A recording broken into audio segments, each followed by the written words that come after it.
هنعمل النهاردة مع بعض الكريم المعجزة اللي هيخلي شعرك ناعم زي الحرير. هنعمله بحاجات بنرميها في الزبالة، بجد هيعجبك جدا جدا. بدل ما تدفعي فيه فلوس وتشتريه بالغالي، لا اعمليه بنفسك في البيت. الكريم المعجزة هيبهرك جدا جدا. عملت الكريم ده في البيت، جميل جدا لفرد الشعر وبيملى الفراغات، ومكوناته سهلة جدا وبسيطة. تابع الفيديو يا قمر للنهاية وانت هتستفيدي، ولايك من ايديك الحلوة لو لسه ناسية اللايك. ويلا بينا نشوف على طول وصفات الكريم ده ايه، وهتتفاجئي في نهاية الفيديو. يلا نصلي على رسول الله في الكومنتات. وشايفين بقى المكونات، طبعا المكون ده بنرميه في الزبالة. ايه هو المكون اللي بنرميه في الزبالة ده؟ وهي الأقماع بتاعة الكوسة. مش كلنا بنيجي نعمل الكوسة بقى محشي بنرمي القلب بتاعها او القمع بتاعها اللي ناحية فوق ده بيترمي في الزبالة. لا، طلع كنز وانت مش واخدة بالك. كنز يا قمر، كلنا بندور على الكنز ده. حاجة كده ربانية، حاجة معجزة من الطبيعة.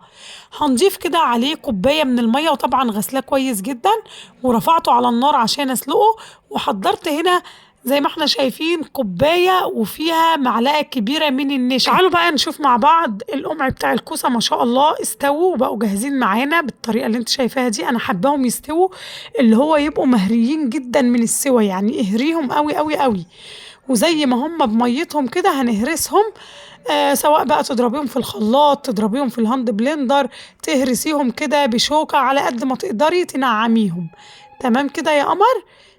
انا بالمنظر ده عندي ايه، عندي هنا اللي هي الكبة او اللي هي بتاعة التوابل دي، اللي هي المصحنة بتاعة الخلاط اللي هي بتاعة التوابل. هصحنهم فيها بالطريقة دي. هصحنهم خشنة شوية بس مش مشكلة، يعني مش هيقول لا برضو.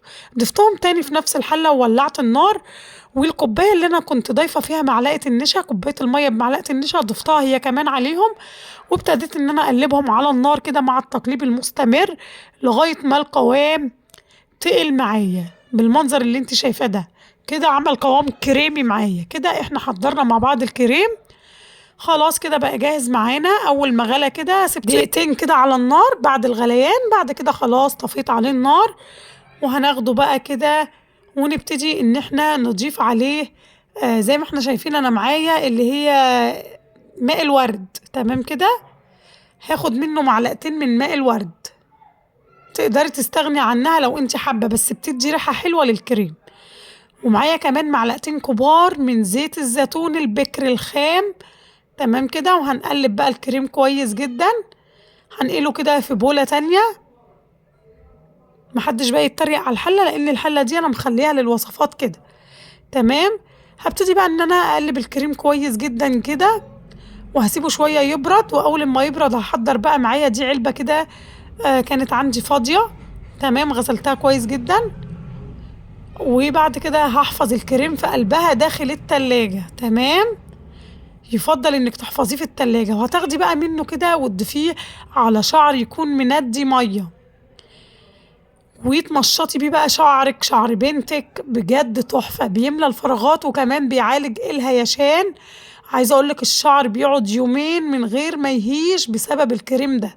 تفضلي سايباه، مش بنشطفه ولا اي حاجة، موجود على الشعر، مفيد جدا للشعر. جربي وهتشوفي بنفسك. ما عليكم.